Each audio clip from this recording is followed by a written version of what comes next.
Did everyone hear that notice? Yes. Yes. Okay. So do we have a quorum? Do we have everyone involved here? I believe more students will enter as the email was just sent out. Okay. Let me share one screen. Can you guys see the orbital simulation? Yes. Okay.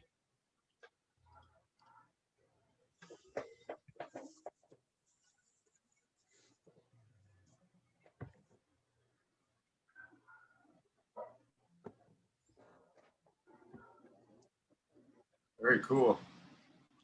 Yes, this is actually the GPS satellite, Global Positioning Systems. I think the actual name is Navstar for it. And you notice there's several satellites per orbital plane on this. I think there's a minimum of 24, and there's a few extra spare floating up there. Also, the colored squares on the face of the Earth, that's showing the accuracy of the GPS, dependent on how many satellites are in view of a particular location on Earth. The military, if they're about to do some kind of operation in a part of the Earth over a given time, they will actually adjust the orbits of GPS so that they concentrate more in that area for that time frame. Interesting. Paul, before you give your lecture, I wanted to introduce you to the students and faculty. Sure. Okay. You want me to do something? Oh, Introduce myself? yes. Yes, please. Okay. Do we have everyone online now, or? I'm sure more will enter as it continues. I know there's a class going on now, and more students will enter when class ends, but yes. Okay, I'm Paul Szymanski, and I've been working outer space, military-oriented space warfare for 46 years now. And I started at a very early age, 22, 23, working at the Pentagon for the Secretary of the Air Force. And then, in a sense, I worked my way down from there. I worked several years at the Space and Missile Systems Center in Los Angeles that designs military satellites and hires the contractors to do that kind of work. And then the last 26 years, I was working at the Air Force Research Lab in Albuquerque, New Mexico, that does the technology development for a lot of these kinds of things. And for the last 7 years, I've been semi-retired, doing lectures, I guess, and some briefings and analyses and things like that.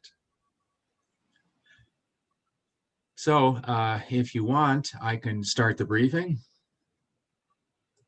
Yes, please. And let's see, let me change the screen share.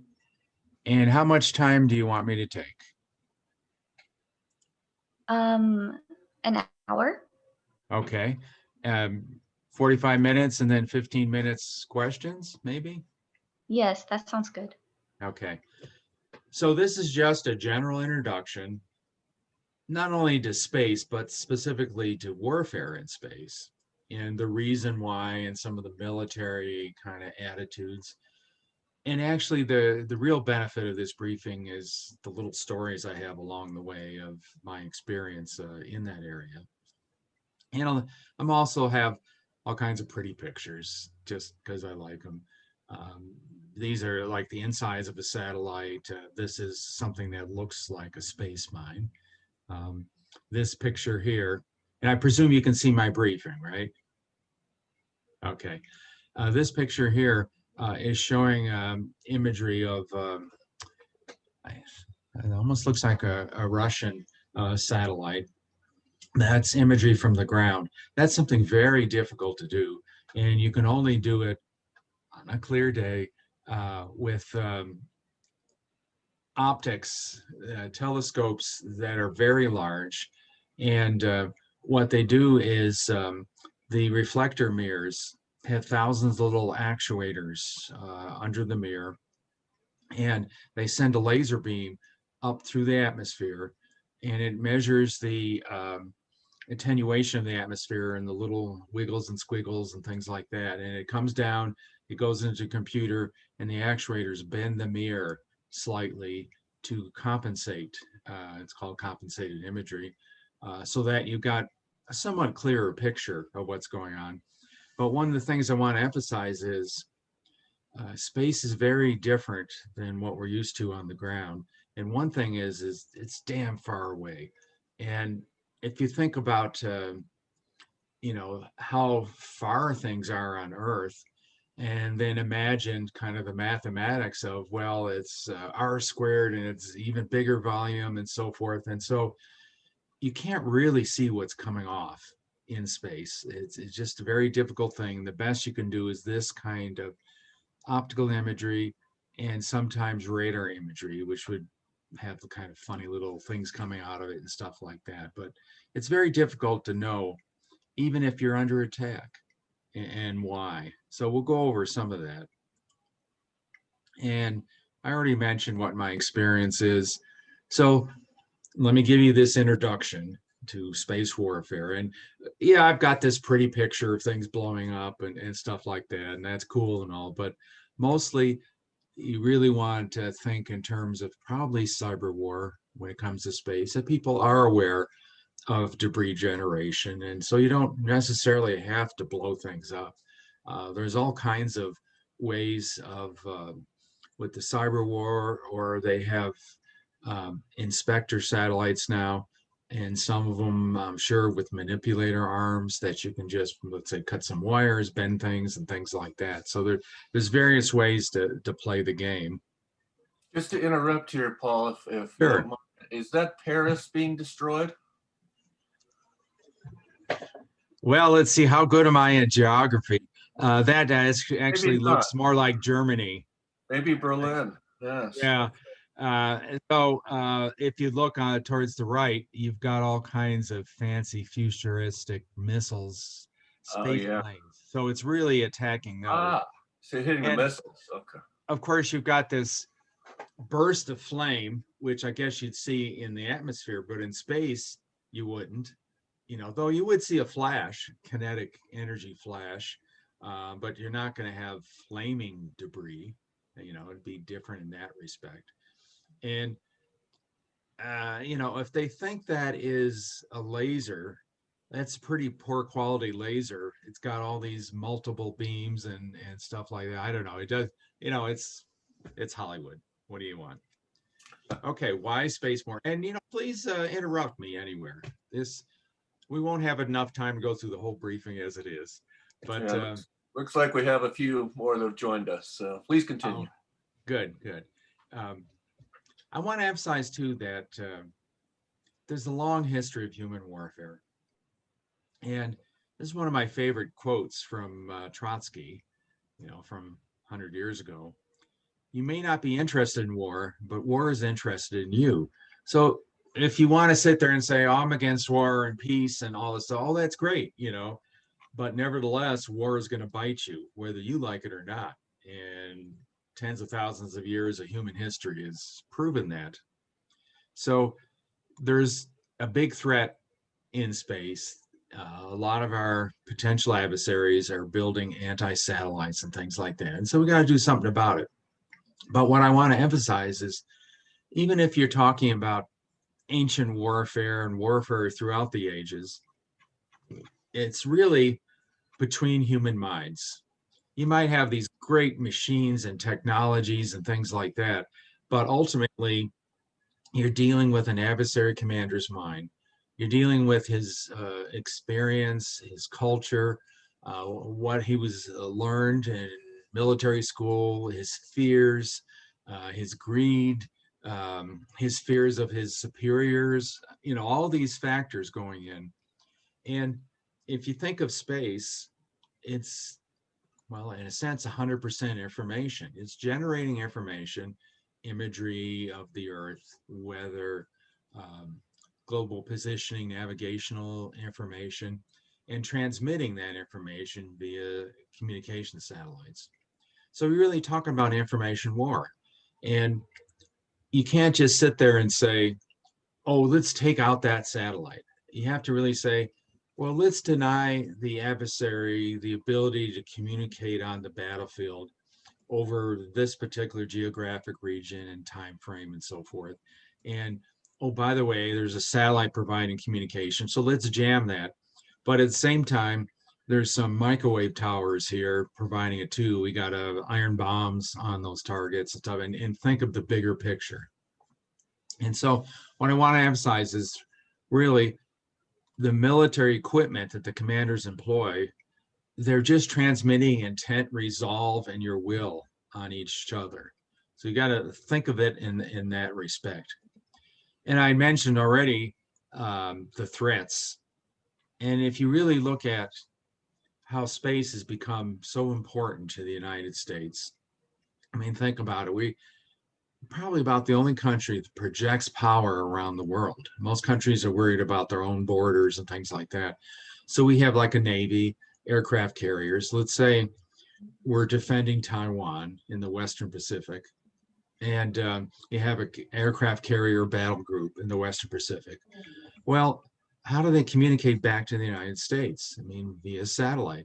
I doubt they're trained to use troposcatter, bouncing off the atmosphere communications, and the data rates would be so low, it just wouldn't work too well. And how would we put bombs on target without GPS being precise?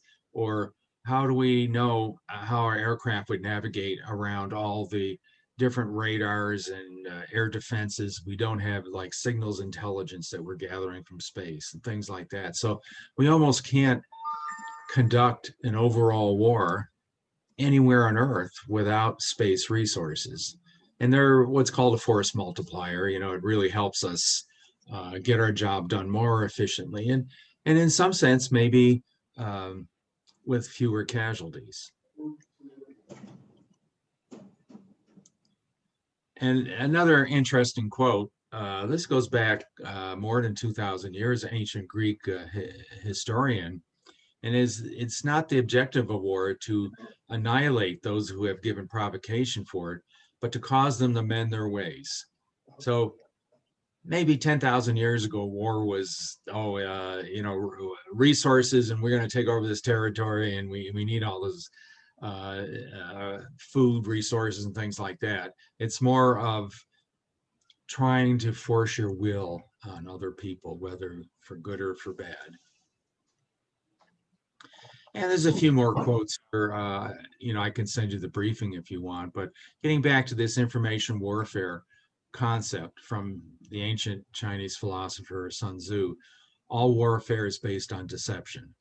And there's a lot of things here. I like this other quote from Major General de Cook, that satellites have no mothers. Not like on the battlefield where you've got this whole emotional thing of people dying and stuff like that, that you're really not going to have any casualties, or few, if any. I mean, there's no reason to attack the International Space Station and things like that. So it's kind of natural war.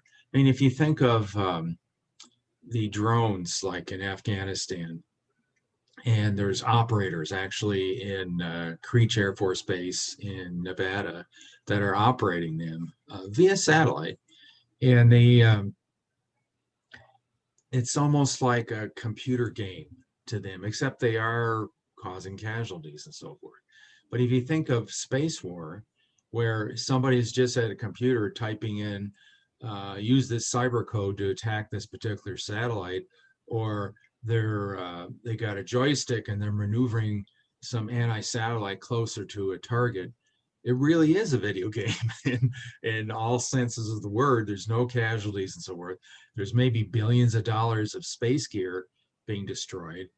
Hopefully you're not causing all kinds of debris and things. So there's consequences. And I'll get into it a little bit more. There's, I think, more political consequences to space war than war on the ground, because we're kind of used to war. Oh yeah.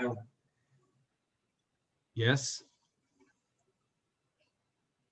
Okay, so what are some of the possible threats? And how do I get rid of this thing?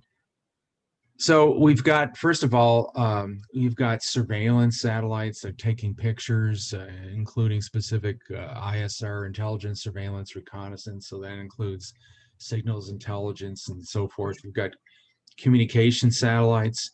Yeah. We have early warning satellites that are detecting missile launches. And then we have, let's say, satellites that relay information via crosslinks.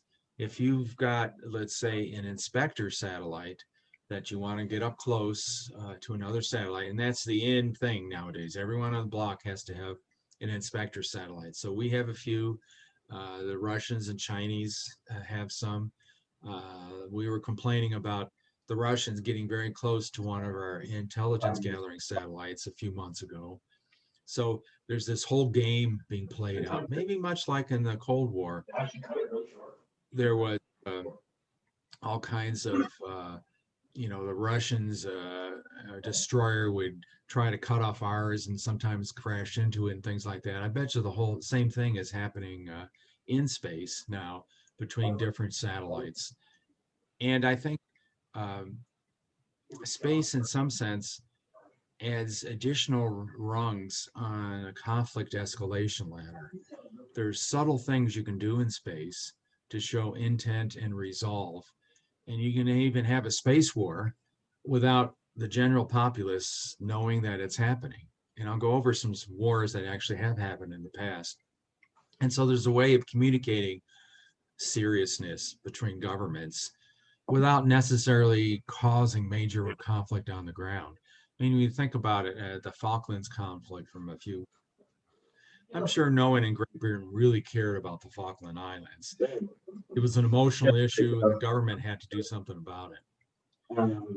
I'm getting some crosstalk here. Is somebody's mic on? That's okay. I'm still hearing it. Are you as the host? I'm sorry, I couldn't hear that. Are you maybe able to mute everyone as the host? Paul, I believe as the host, you can mute certain people. Mute everyone. So let's see now. How does one do that?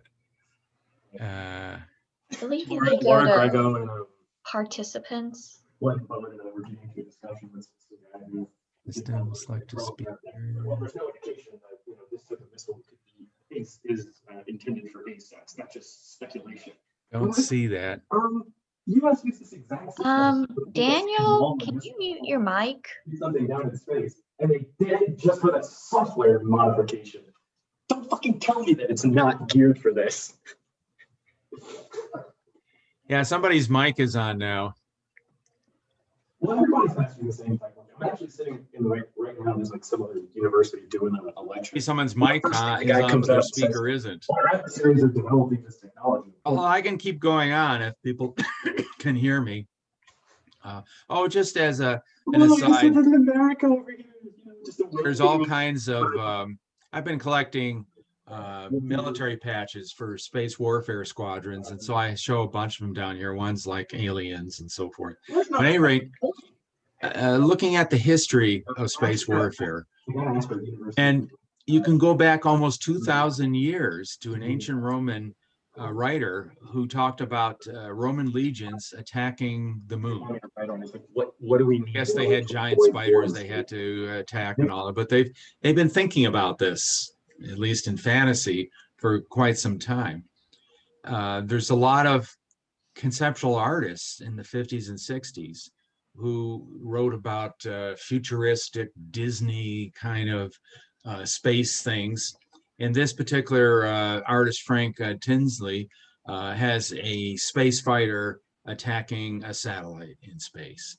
And this is 1958. I mean, the Russians sent up the first satellite in 57. So there was a whole thought process for the longest time about space warfare based on that.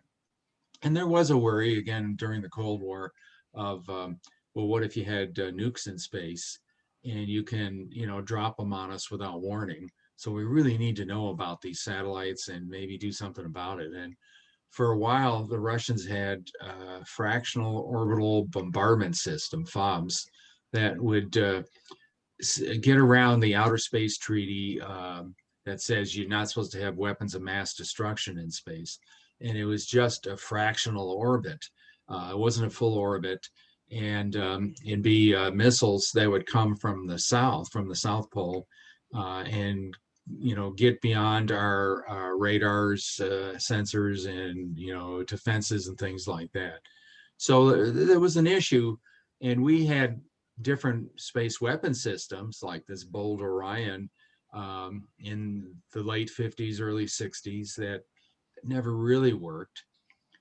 Going to the 70s, the Russians finally admitted that they had an anti-aircraft cannon on their Almaz spacecraft, and they actually tested this.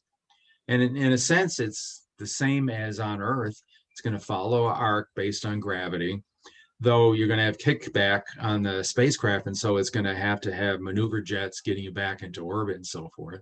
So that's a picture of it. You can see that on the internet.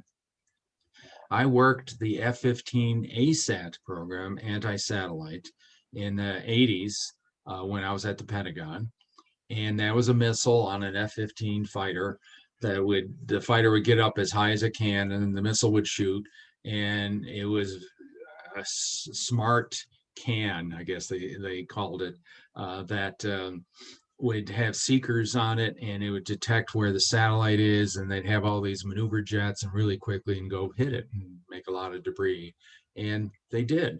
I talked to the owner of the test satellite they went against, and he complained that his satellite was still working partially, and the Air Force picked his satellite as a potential target and took it out without telling him, but for what that's worth.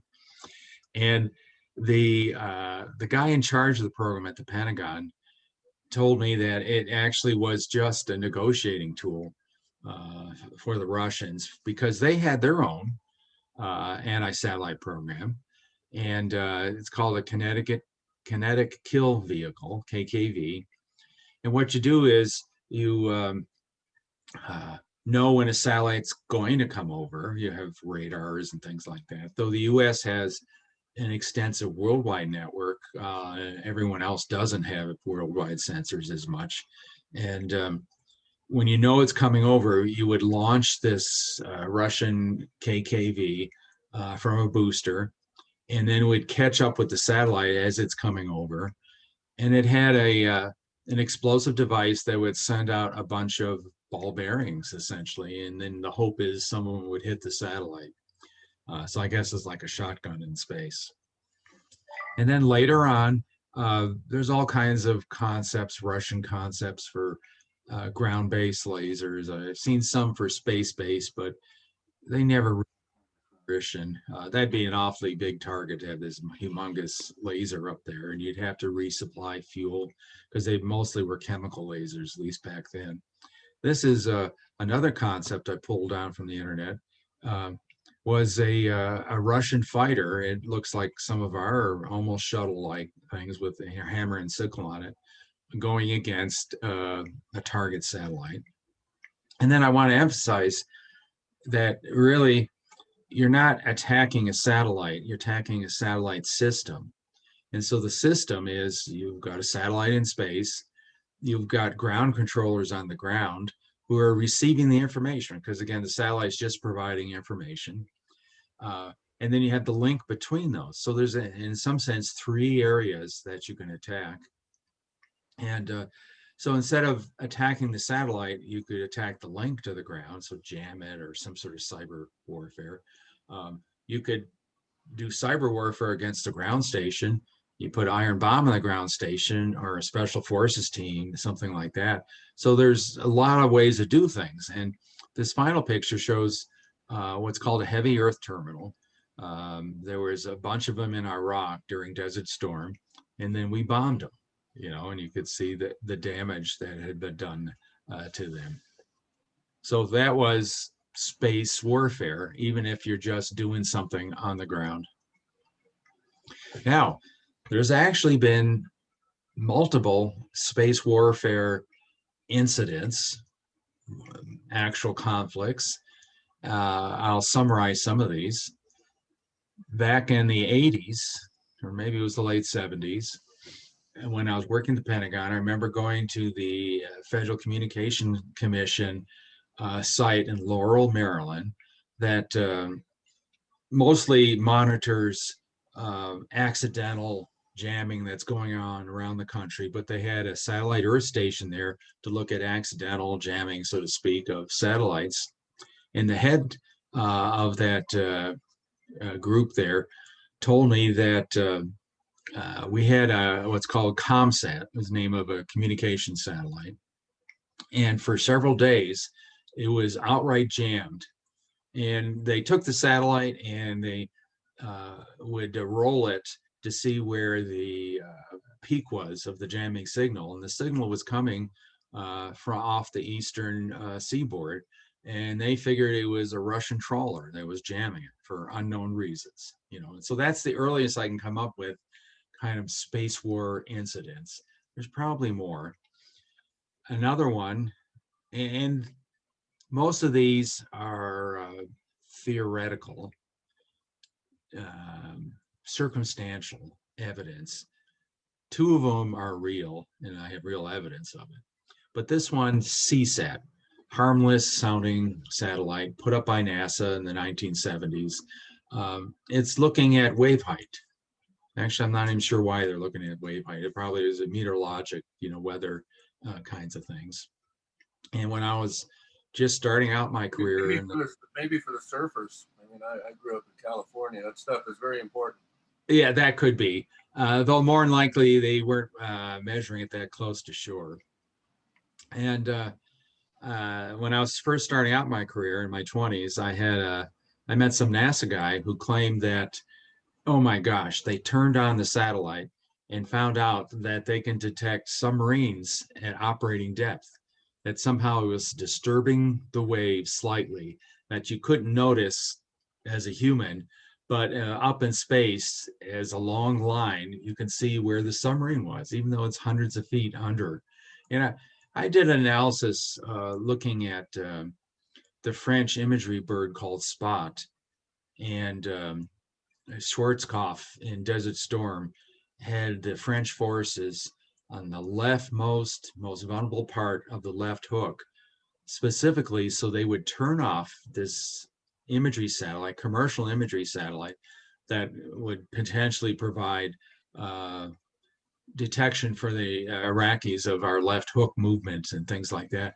And even though it was 20-meter resolution, you can see power cables, so, power lines in the desert and things like that. So it just showed that you can see, let's say, things that might be thin, but very long.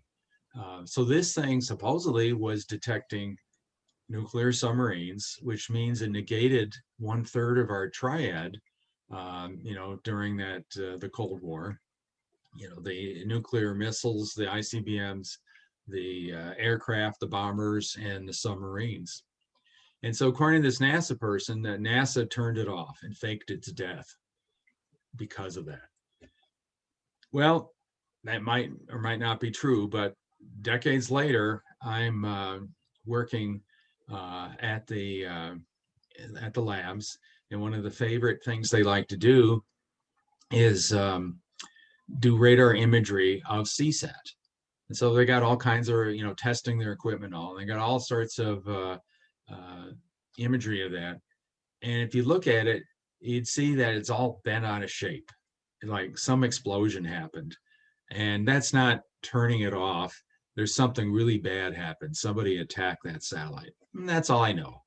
Maybe yes, maybe no. Another thing, during the 1980s, there was one year that neither the United States or Russia could get any satellites in orbit. That every time we launched a booster, it would fall into the ocean or something like that. And then the same thing would happen to the Russians. And it just looks suspicious to me that there was some sort of tit for tat going on, attacking our boosters. And, you know, again, not going to general war over it, but being mad over something. And I'll go over that a little bit more in the next ones. There was something going on there.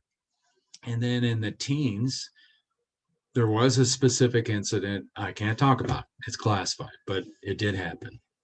Now, one thing I can talk about, because this is after I retired and my clearance is timed out and things like that. In 2014, during the Ukrainian conflict, there was all kinds of Russian satellites that started blinking out. I mean, again, a lot of them were circumstantial. You'd have like Yamal was a new Russian communication satellites that was being launched that would cover the eastern Ukraine. And the missile failed. It fell on a Chinese village while Putin was in China trying to sell Russian space technology. You know, that's circumstantial, but it sounds awfully suspicious. But what I'm showing here is that the Russian navigation satellites called GLONASS, they're like our GPS satellites, started blinking out. This is showing you a map. The red dot, I think this is England, and it's showing the actual location of the user, you know, with his handheld terminal. And the satellites were showing that he was 40 to 50 kilometers off into the English Channel. So there was something going on. The Russians published the date and times when these satellites started failing. So I said, oh, gee, I've got orbital software. Every 2 weeks, I download the orbital elements. Anyone can. It's all unclassified. And I says, well, where were these Russian satellites at the time they started blinking out, you know, time and place? And so I looked and it says, oh, gee, every single one that every time it went over Central Australia, it suddenly would stop working.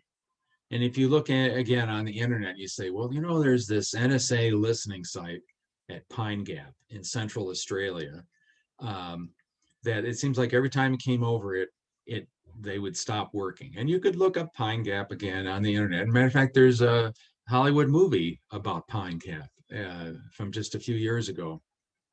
And so you could say, oh, well, that's just circumstantial. But you look and you see, well, the attacks started exactly at 6:30 in the morning.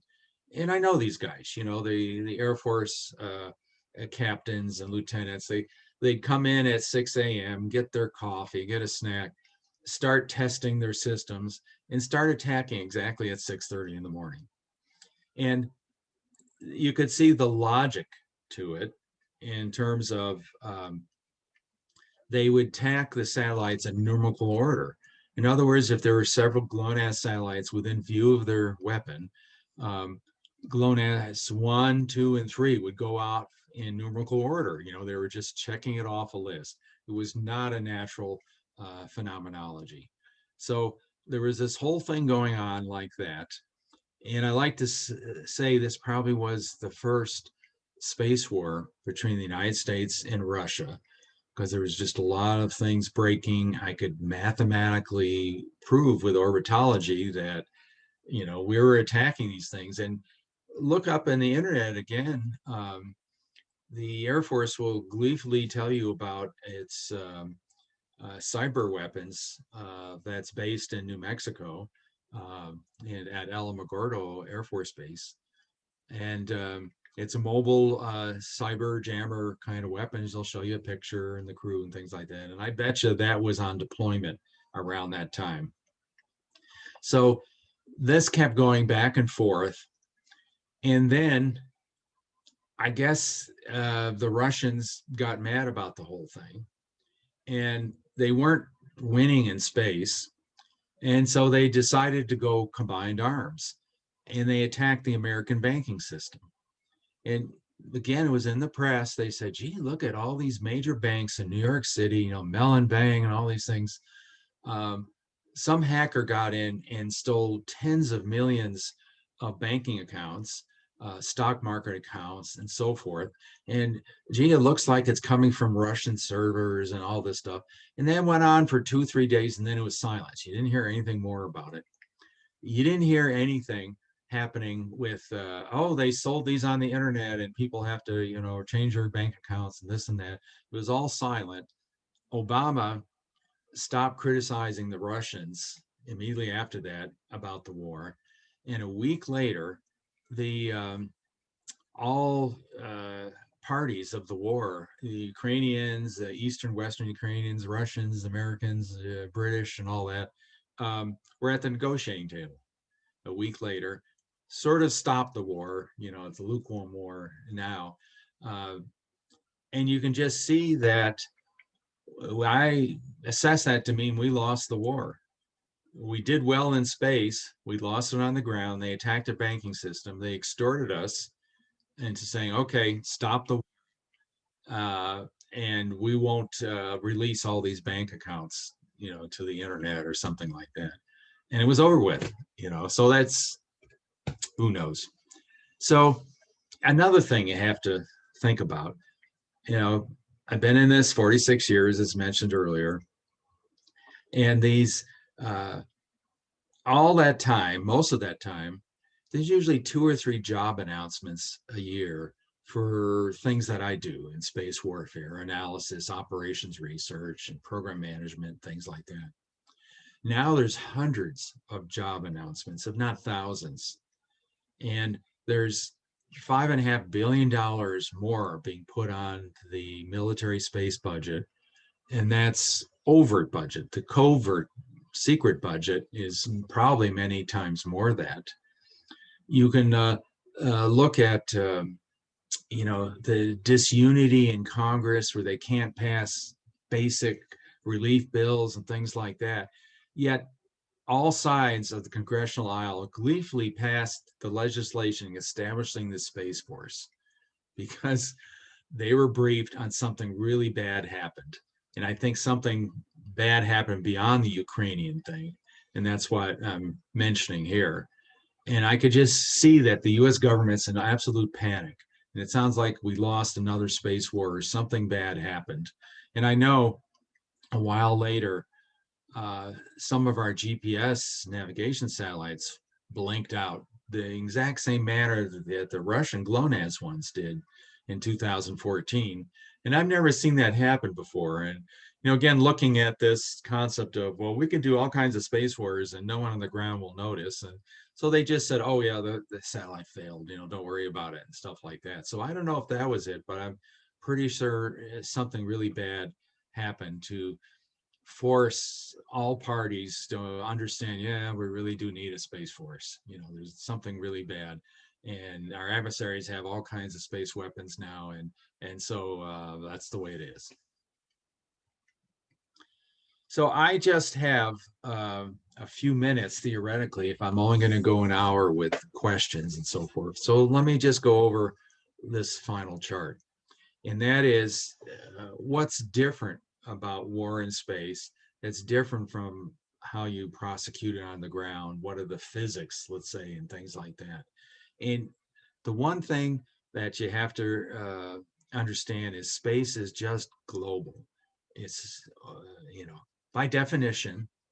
And even if you do something tactical, you mess with one little satellite, you think it's one little battle, or like you're almost like you're attacking a tank on the ground or something like that. But it has strategic implications. And there's all kinds of, I think, highly political charged things would happen if people found out about these various space wars. That you would have, I think people have gotten kind of used to wars on the ground, even though they, you know, don't want them and complain about them. But if they find out, oh, you got this space weapon and you went and you blew up a satellite, I think you'd have all kinds of political implications. You might have all kinds of peacetime consequences, you know, besides space debris and things like that. But maybe people would abrogate certain treaties, or they'd demand new ones. Maybe would you lose allies, or if we lost a war in space, people would say, gee, I thought the US was pretty strong. Yes, they aren't. Maybe I'm going to sidle up to China because they're right on my border, or something like that, you know. So there's a lot of issues that could happen. And then, so that's what I'm mentioning again, that military actions are in space can be hidden from public view, so you don't get the emotions. And I think a lot of crap happens, space or not space. The president, no matter who he is, for the last 100 years, there's a lot of stuff happening that we're not aware of. You know, if you go to CIA headquarters, there's a whole wall of all the agents and whatever died, you know, during the Cold War and things like that. And there's just a lot of pushing the envelope, probing, people are dying, and we're not going to go to a general war, and we're not going to get all upset about it. And it's kind of a tit for tat, back and forth. And that's been going on for years, and it's probably going on in space now. So it's not only hidden from public view, in some sense, it's hidden from the military view too, because the distances are so far. And there's simple things that you can do. There's something called smart attitude. And if you think of a satellite as a box, and the sun reflects off one face of the box and reflects back to Earth, you can see it. And you mostly use optical sensors to detect and track satellites, because a radar is only goes several thousand kilometers and that's it. And we're talking like a geosynchronous 35,000 kilometers distance. And now they're talking about, you know, to the moon and things like that. It's actually very hard to detect things. So you can get away with a lot of stuff, let's say, or you could have a lot of threats up there that you aren't able to detect. You're not able to verify with treaties and things like that. Go look up stealth satellites, and you'll see a patent in the 1970s for a stealth satellite, and it's like a barbell, you know, so that optical signatures bounce off. They have what's called radar absorptive material they've had for many years for stealth fighters and so. And NASA a few years back invented optical stealth, optical absorptive materials. So you can make a satellite very dark. The smart attitude, you get down to 18th magnitude just with that, without really trying other materials and shapes and stuff like that. And there's also various orbits that are very hard to track satellites, like highly inclined Russian Molniya kinds of orbits. I have a chart here in the briefing that shows how many lost objects we've had. We've lost objects for years until the Russians announce where it's at and things like that. So it's actually kind of easy to hide things. There's things you can do, like there's a whole bunch of 1960s rocket boosters that were boosting space vehicles up to geosynchronous orbit. And the main booster goes halfway, and then a second, third stage is bring it the rest of the way. So there's these humongous boosters floating around in there in space, and their exhaust cones are about the size of a room. Well, you could hide a satellite in there, some sort of killer satellite, hide it out for years. No one's going to know it's in there. Even with inspector satellites, you're not going to use up all the fuel to go around looking at every single booster to see, well, what's inside and stuff like that. I mean, you could invent a booster that you use that has a hidden satellite on it from the get-go, you know, and how do we know? And it could sneak out while it's, let's say, over Antarctica in its orbit, where we don't have any sensors, you know, and then it becomes just another piece of space junk, and we just don't know really what it is. The other thing about space is it's really hard to maneuver. It takes a lot of fuel. It takes a lot of time. So let's say you're going to do some sort of war over the Western Pacific. Well, satellites you have over the Atlantic aren't going to do you any good. European NATO satellites that are concentrated over Europe aren't going to do you any good. Maybe allies in space aren't going to help you too much. You got to fight with what you got in that particular region at that time. The analyses I've done show that most space wars are over with in 24 hours. I've also heard that before we can do any space attacks, senior authorities want to know who attacked us. Of course, you know, we're probably not going to want to start a space war on our own. However, these anti-satellites aren't going to have a big red star painted on the side of them. They're probably 90% US Western parts anyway. And oh, by the way, you can't really directly image it, you know, if it's very high altitude. So you're just sort of trying to think and scratching your head, and it's like, well, I think it's this, I think it's that. And well, we're at war with China at the moment. It's probably China did it. But how do you know it's not the Russians trying to stir the pot? You know, you really don't know. And I just think that since we're supposedly the good guys, that we're going to self-deter and we're not going to do anything about it. And the war is going to be over with. And we're going to say, oops, you know, what can we do now? We've lost 80, 90% of our military significant satellites. And that also shows, I think, that space is probably like nuclear warfare. It's unstable. It conceivably could be that whoever attacks first wins. And so that's kind of an unstable environment that, you know, for space treaties and things like that.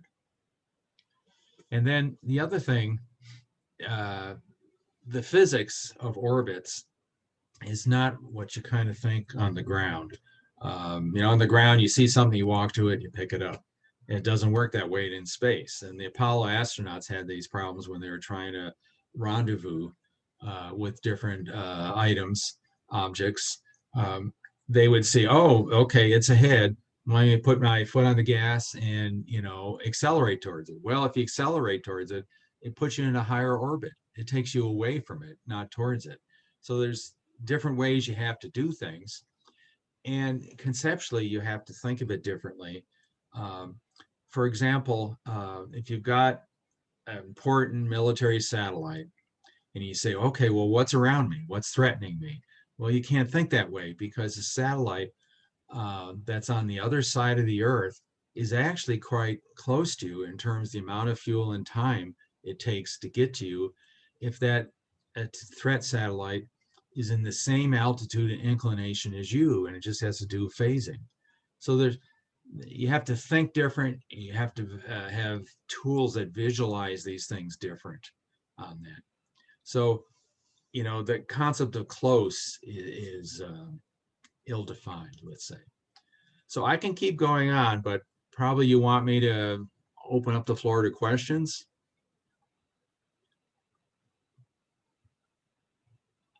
Amy? Yes, I have a question. Okay. So currently there's been a lot of talk of mega constellations, you know, from SpaceX and other companies. Do you think the United States is ready for that? I know there could be a potential for cyber attacks with those mega constellations. Okay, so there's two things on this.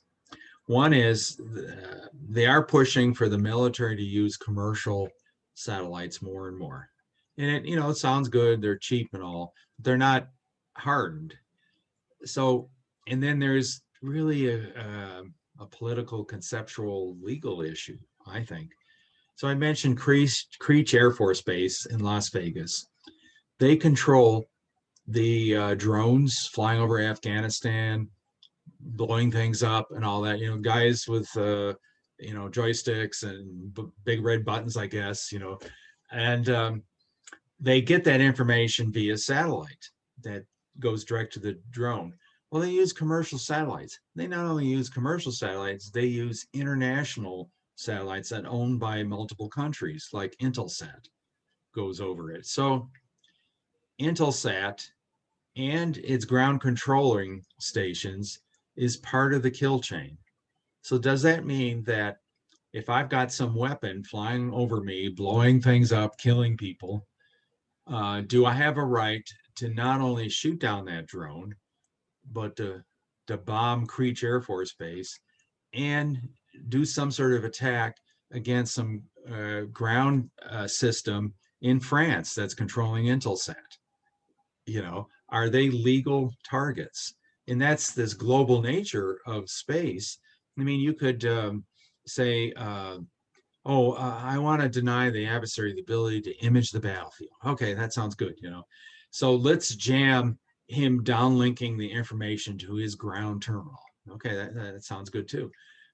However, there's multiple locations around the world that he can downlink that information and then transmit it via submarine cables or something like that back to his headquarters. So are you going to go to 5, 10 different locations around the world and attack them, even with cyber, let's say, kinds of things?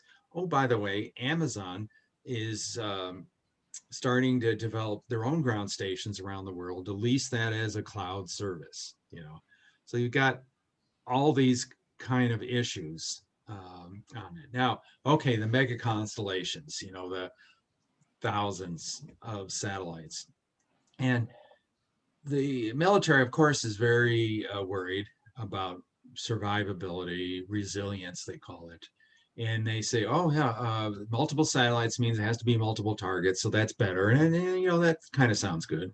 But then you see the commercial people, first of all, they live in a fantasy world thinking the Air Force is going to defend their satellites. And I don't even know how you defend a satellite from hypervelocity weapons coming in from translunar space or something like that. I mean, no shield's going to protect you or anything. And the commercial people aren't going to spend extra money putting survivability features in them. And then you look at the details, and you always got to look at the details because that's what will grab you.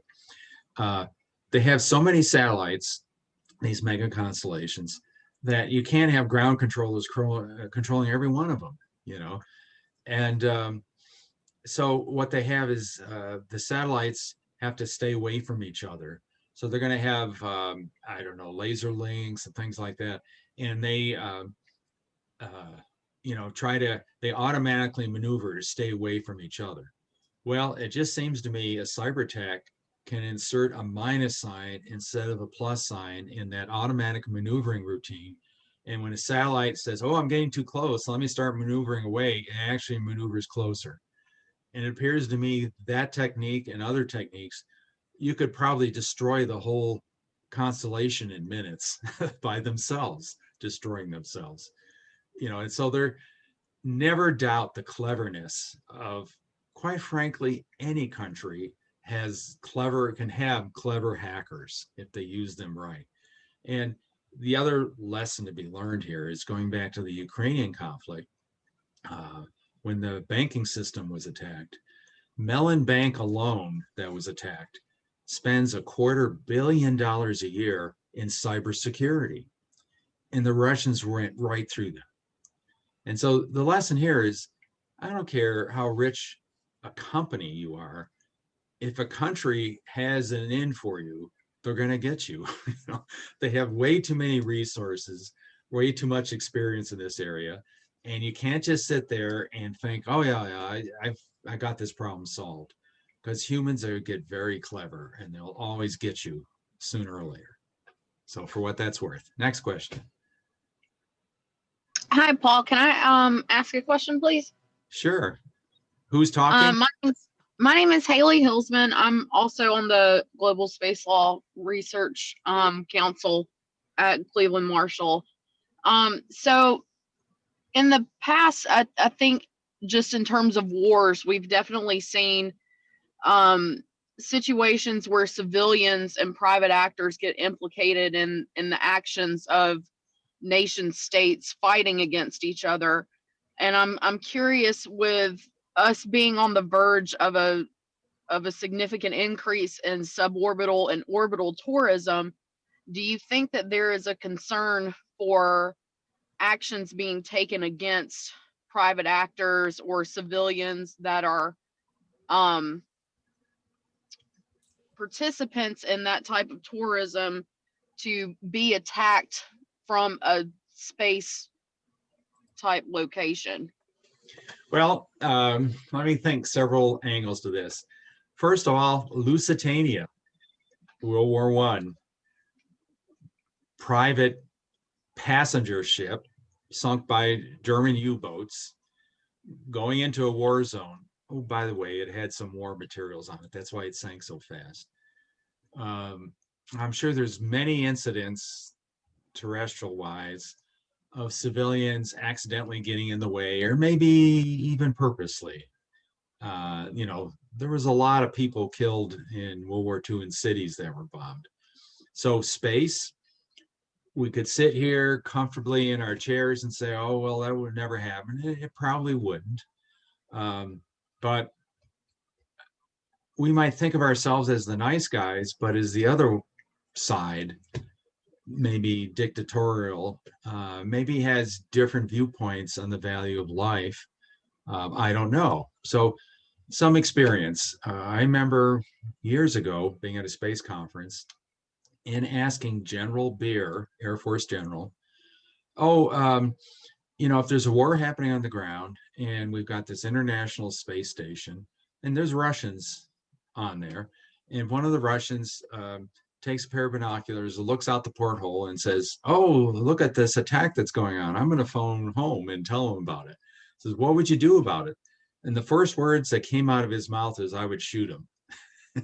You know, now I doubt you'd really want to do that in a closed ISS, International Space Station, things like that. But that was kind of the attitude. Now that was years ago, and I don't know if it's changed and stuff like that.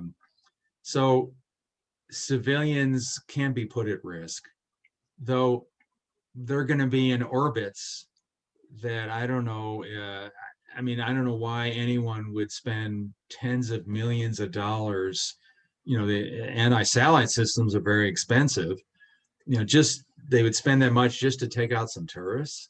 Yeah, I think it would be more of an accidental kind of thing, maybe debris generation or something like that. But I don't see the point of that, except you get later on in the ages where if we got bases on the moon, Mars and stuff like that, is that any different than when Spain colonized the Western hemisphere, declared it all their own, but then, you know, Portuguese and the French and the Brits and all these other people, you know, started intruding and starting their own colonies, and the colonies would attack colonies and, you know, things like that. And you might sit here and say, oh, all these treaties, you know, protect us. Well, the Outer Space Treaty says you're not supposed to own the moon and celestial bodies and Mars and all that. Well, if you look closely again at that, again, you know, the lawyer thing, the fine print, over 80 countries around the world never signed that treaty. And if you look at all of the commercial space launch providers, they're building up now, and actually, you know, SpaceX and actually launching, and a bunch of them are talking about launching to the moon, putting astronauts on the moon. Some of these launch systems are mobile. So if one of these countries that didn't sign the Outer Space Treaty invited them to launch from their territory, and as soon as they put boots on the moon, they say, okay, now we own the moon, you know, and we'll do a 99-year lease back to the company to, they own all the materials of their mining and stuff like that. I mean, I'm not a lawyer. Why couldn't you do that? Why couldn't China, which has a demonstrated history of ignoring treaties, you know, South China Sea and things like that? They're a signatory to the Outer Space Treaty. But when they land an astronaut on the moon, what stops them from 10 minutes before he lands saying, oh, we abrogate that treaty, we don't agree with it anymore, which is within their right, and declare they own the moon, you know?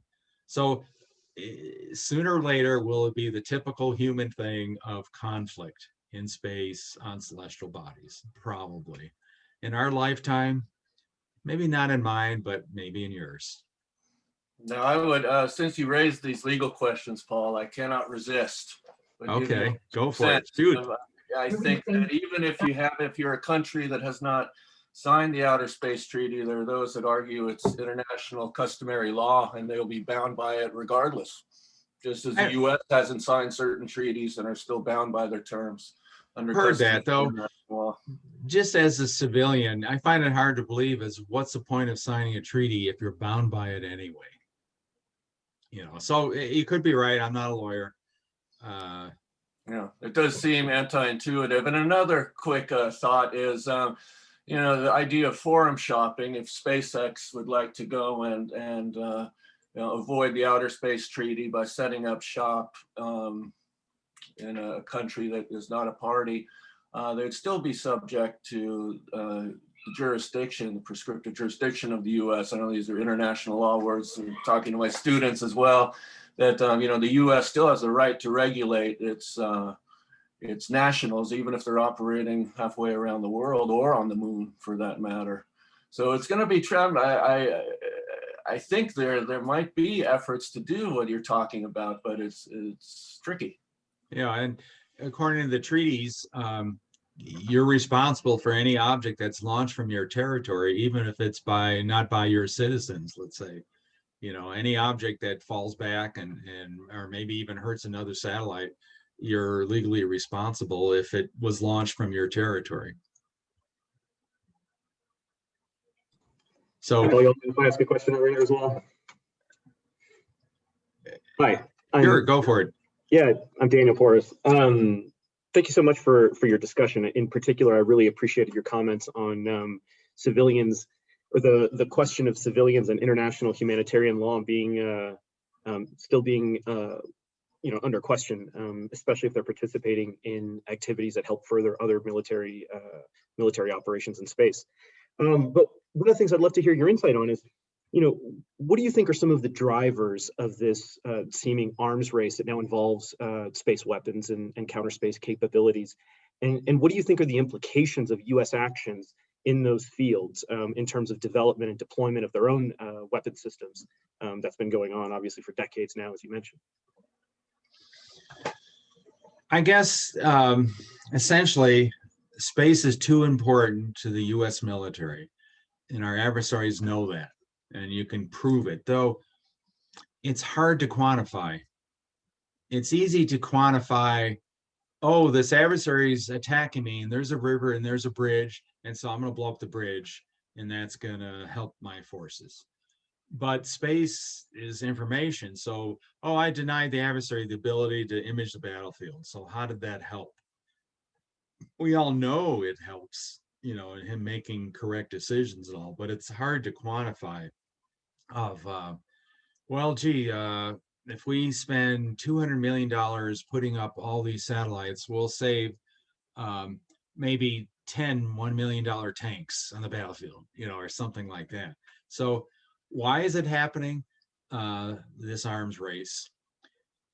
Yes, I do emphasize there's been space weapons development programs since the get-go, since the late 50s, early 60s. They've been operational. I mean, we had a nuclear anti-satellite, let's say Thor missile on Johnston Island. And the only reason, I don't know, they probably didn't think it was too effective because you'd kill too many satellites at once, but they really knocked it down when a typhoon came in and waterlogged everything. And the computers ended up at my Carnegie Mellon, where I was going to school, and I have a piece of the computer, and there's other stories. So they've been worried about it, like anything else. I mean, if you had a threat of aircraft coming in, bombing our cities, then you're going to have aircraft and anti-aircraft weapons. You're just going to do that. And so we understand how important space is. I know the Desert Storm, many people said that was the first space war. Others have said the 73 conflict, the Israelis were warned of being attacked by the United States imagery satellites, and that helped. And so everyone really understands how important it is. And if you're going to prosecute some sort of conflict against the United States, and there's different levels of that. We're not talking necessarily, outright nuclear war or conventional conflict, but, Vietnams and things like that, maybe. You really have to deal with the United States Space Forces, or, space capabilities. And you at least have to hold it at risk. if for no reason under the escalation principles and stuff like that, and then you need to be able to take it out. Because I think if you took out 5 or 10 of our satellites, we might not even prosecute the war. If we really can't, use GPS and comm and imagery and all this stuff for a particular theater, it might give us pause. It might make us look very bad, quite frankly, to the rest of the world and cause realignments. I'm sorry, did I answer all the question? Well, I guess the only element of it that I would still follow up on is the strategic aspect, especially when we're talking about deterrence. As the United States has been developing its own missile defense capabilities, and a lot of that is based on space systems. Do we see that the Russians and Chinese might actually be encouraged to develop anti-satellite weapons in order to make sure that the U.S. isn't able to negate Russian and Chinese nuclear capabilities through missile defense? I thought the missile defense wasn't space-based yet. I mean, they talked about the Star Wars and things like that. Well, the missiles More themselves ground-based. the missiles themselves aren't space-based, but certainly the systems that they use to track and to monitor the incoming missiles are all based on satellites. I mean, the demonstration that was done just 2 days ago was largely coordinated through satellites. So they support it, but they're not where the weapons are located at. And you certainly have your missile warning satellites. They mostly were for ICBMs, the old DSP days, but then they were seeing Scud launches in Desert Storm. I think they can detect wildfires and afterburners on jets and things like that. So there's, another strategic and tactical consequences. But yeah, no, the whole missile warning thing, certainly. And let's say you snuck up on an adversary missile warning satellite and placed a space mine in a nearby orbit or something like that, years before you wanted to attack. And then you just push a button and you blow up their missile warning assets or things that are going to, shoot down missiles and so forth. And so, yeah, that would be part of some sort of sneak attack, and you better have your space ducks in order to be able to see that coming, I guess. Yeah. Does that answer it, or? We could talk about this for hours. I can keep following up, but I'll let somebody else ask a question. Maybe I'll intervene there. Good question, Daniel. And I don't know how much more time we have, but let me first thank you, Paul. And I know Amy's going to wrap up here probably pretty soon, but this has been a fascinating and very educational talk. I wanted to introduce myself. We are connected by LinkedIn, but I'm Mark Sundahl, the director of the Global Space Law Center here, and this is put together though by our Space Law Society, who is run by Amy Fanter, who we know. So thank you for that. I just want to quickly follow up on Daniel's question. We just had this not an anti-satellite, but anti-ICBM test. But what do you think? In 2006, the Chinese blew up one of their own satellites, creating a massive debris cloud. And I remember being at the IAC, and I forget where it was that year, maybe Naples or South Africa, I forget. But I stood up and I said, why doesn't someone take China to the ICJ for violating international law? Obviously, creating a massive debris cloud that'll last 500 years is not operating with due regard to the interests of other countries is required under the Outer Space Treaty. And the answer I got, kind of scoffing answer, is it's not illegal. No one's going to take anyone to court for this. But I do think that the views on that have changed, and the kinetic anti-satellite tests, right? We saw the U.S. followed up with one, which the lower altitude, and did it recently. There's still an idea that you can do these responsibly and legally, but I think there's really been a change of attitude towards that, and that now I think there's a bigger chance that people will say, "Oh, that's illegal what China did." Well, of course, I think China does a lot of illegal things, like in South China Sea and so forth. So you know, legal's one thing, but backing it up with force to enforce it is another. I mean, we violate laws all the time too, international treaties and things like that, and nothing comes of it. So I don't really know, you know, what to say about that. There was some thought that actually that Chinese ASAT launch was not approved by the Chinese government. It was done independently by the PLA. So I think they purposely wanted us to know about it because I know American observers were nearby. They knew it was going to happen, not in China, but you know, to be able to observe the launch and things like that. I think they were trying to show us something. And that's why we shot down our own satellite, what, several months later by the Navy ship, you know, and we use excuses, you know, oh, yeah, you know, it was radioactive and we didn't want it spilling out and things like that. But it obviously was both of them maybe were political moves. And you get down to, you know, I mentioned this Ukrainian thing and the taking out the GLONASS satellites. And I thought it wasn't done very cleverly because these cyber weapons are suitcase size now for satellites. And they, you could have had it on a Navy ship somewhere in the South Atlantic or on several ships. Or quite frankly, you could have attacked these GLONASS satellites from embassies around the world from the rooftop. And you would never be able to detect what was happening. At least civilians like myself wouldn't be able to figure out, you know, they did it right from one location sequentially, you know, I mean, it just was too obvious. And you're not supposed to be obvious on a lot of these things, except you're trying to send a message, you know, stop what you're doing in the Ukraine or something.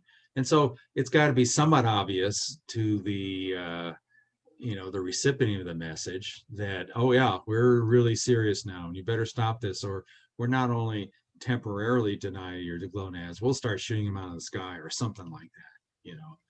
So it's all these subtlety things, and we can all sit here as civilians and, you know, talk about all this, but there's all kinds of crap going on all the time that we're just not aware of. And this is just business as usual, I guess I would say.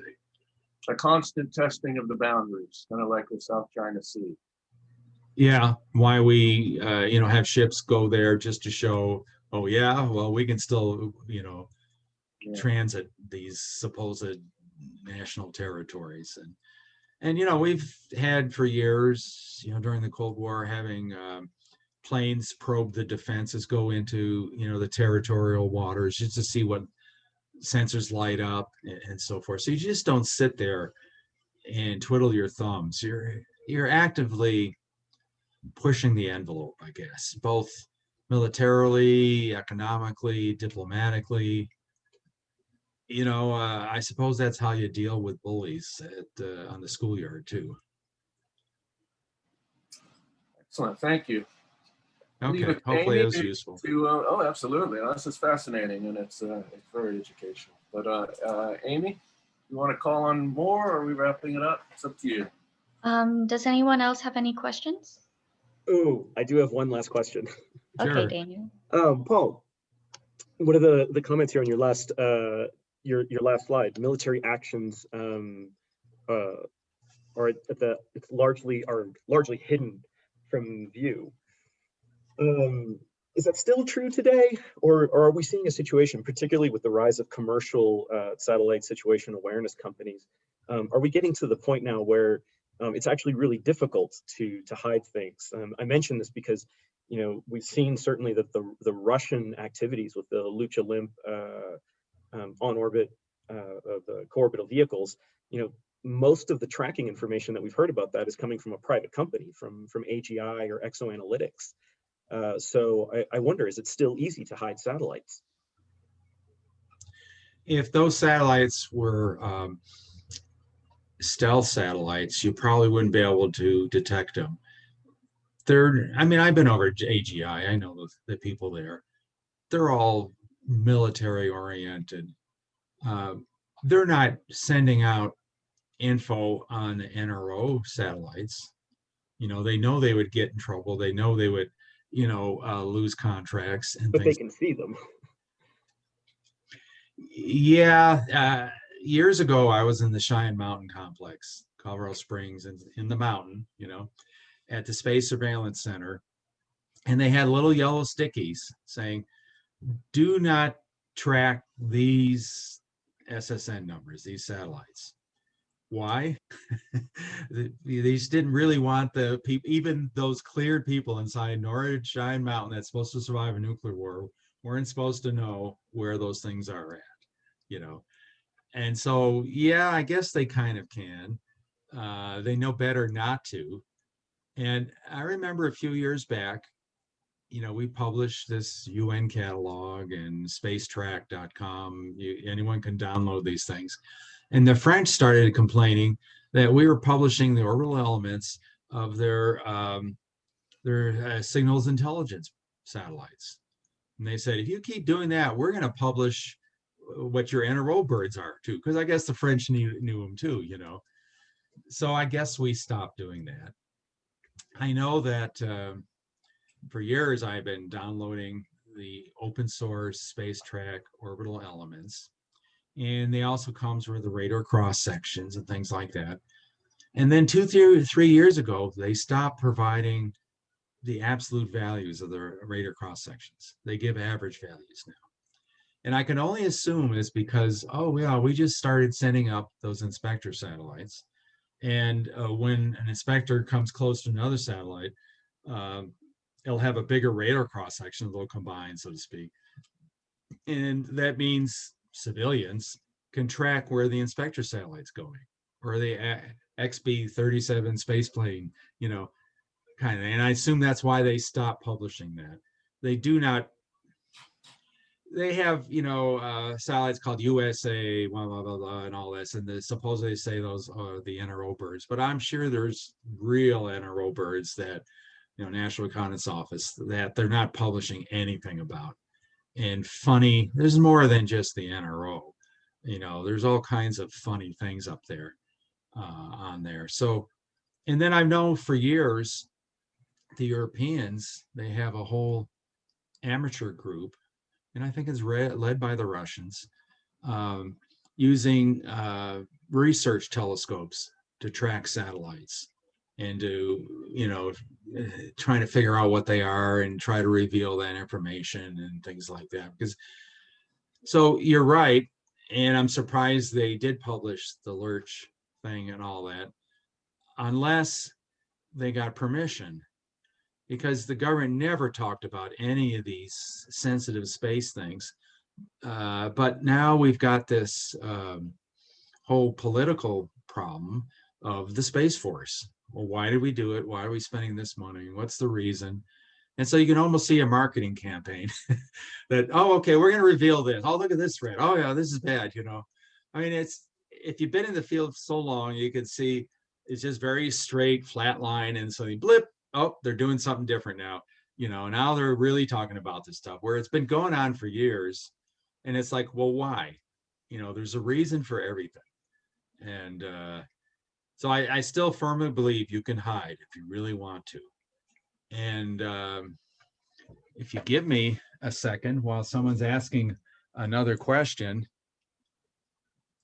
let's see, I got to share my screen again. I will show you the chart on that.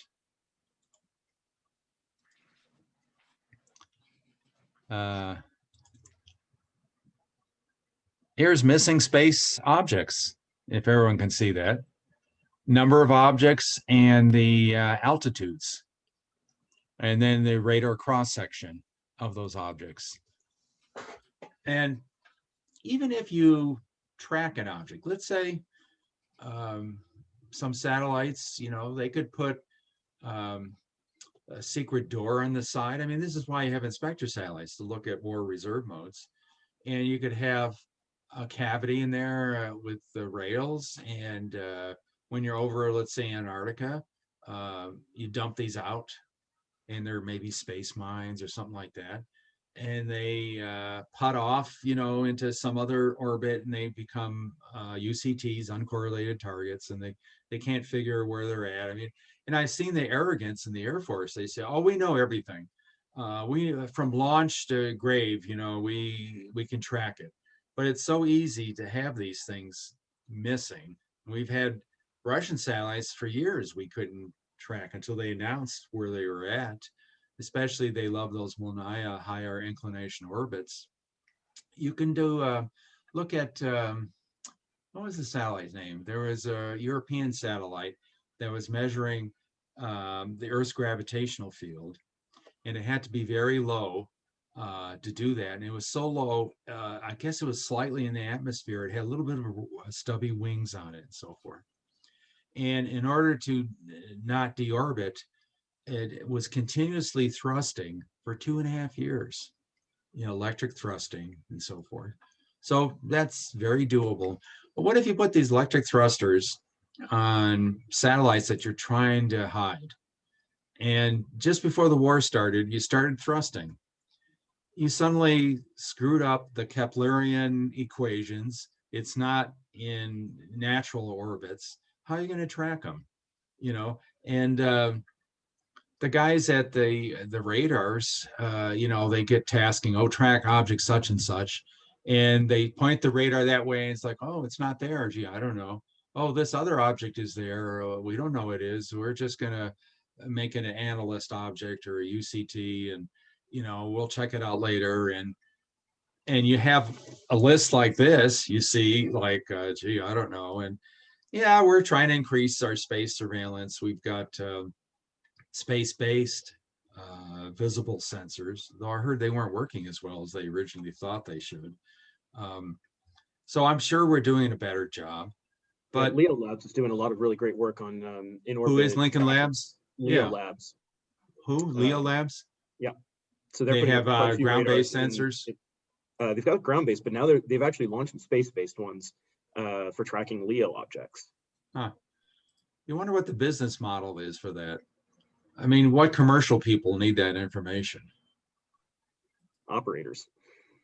Well, if you're worried about, I guess the details of your orbits, where it's at, and if it's something else is going to hit you, maybe. But, the Space Surveillance Center already does that, gives you the warnings. So I don't know, but you're right. There's a bunch of them putting together sensor networks, and I never quite understood that, but there must be a reason.